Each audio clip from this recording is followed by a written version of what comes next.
कि जो व्यवहारिकता है शासन का, वो व्यवहारिक रूप से शासन अब रहा नहीं को जो हजारीबाग के अंदर में हजारों की तादाद में खड़ा होकर सरकार का ध्यान आकर्षित करने का काम किया है। पर मत जाइए, ये दलीय भी हो सकता है, कांग्रेस के अंदर का झगड़ा हो सकता है, लेकिन क्या ये सबसे बड़ा भी जो तर्क दिए जा रहे हैं वो बेईमानी है।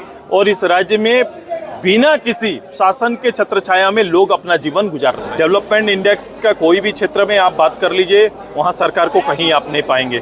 बिल्कुल, आज हजारीबाग के अंदर टाउन हॉल में संगठन में हजारों युवाओं का आज समागम हुआ है। मैं इस शक्ति को अपनी ओर से आभार व्यक्त करता हूँ कि वर्तमान समय में जी चुनौतियाँ राज्य के अंदर में हैं, उन्हें स्वीकार करने की हिम्मत करना अपने आप में एक बड़ा कदम है।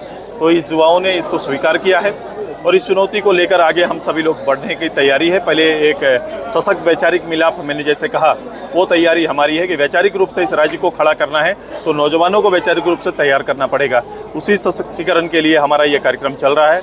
छोटी छोटी शक्तियों को एक जगह लाना, छोटे छोटे पॉलिटिकल प्लेटफॉर्म में काम करने वाले सभी नेताओं को एक जगह लाना, एक विचार में लाना, फिर संघर्ष राज्य के लिए हमारा जारी रहेगा। पर मत जाइए, ये दलीय भी हो सकता है, कांग्रेस के अंदर का झगड़ा हो सकता है, लेकिन क्या ये सबसे बड़ा भी विषय है इस राज्य का? ये नहीं है। ये विषय है इस राज्य के 4 करोड़ लगभग की पूरी जनसंख्या असहाय है, जिसके सेवा में जो तर्क दिए जा रहे हैं वो बेईमानी है। और इस राज्य में बिना किसी शासन के छत्रछाया में लोग अपना जीवन गुजार रहे हैं। सरकार का प्रणाली पे मैं इसको 6 साल बोलता हूँ।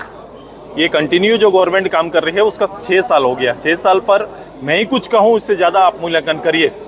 डेवलपमेंट इंडेक्स का कोई भी क्षेत्र में आप बात कर लीजिए, वहाँ सरकार को कहीं आप नहीं पाएंगे।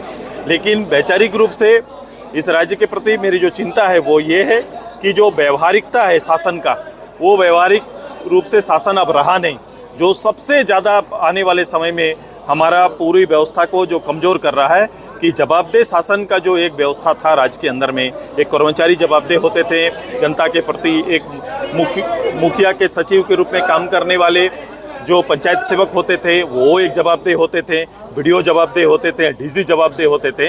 ये सारे लोग जो डेवलपमेंट के कामों को नीचे तक जनता तक पहुंचाने में मुख्य भूमिका निभाते हैं, वो सारे लोग गैर जवाबदेह रूप से आचरण करने लगे हैं। सुरक्षा के नाम पर काम करने वाली पुलिस की पूरी व्यवस्था आज के दिन में जनता उनकी प्राथमिकता से हट चुकी है।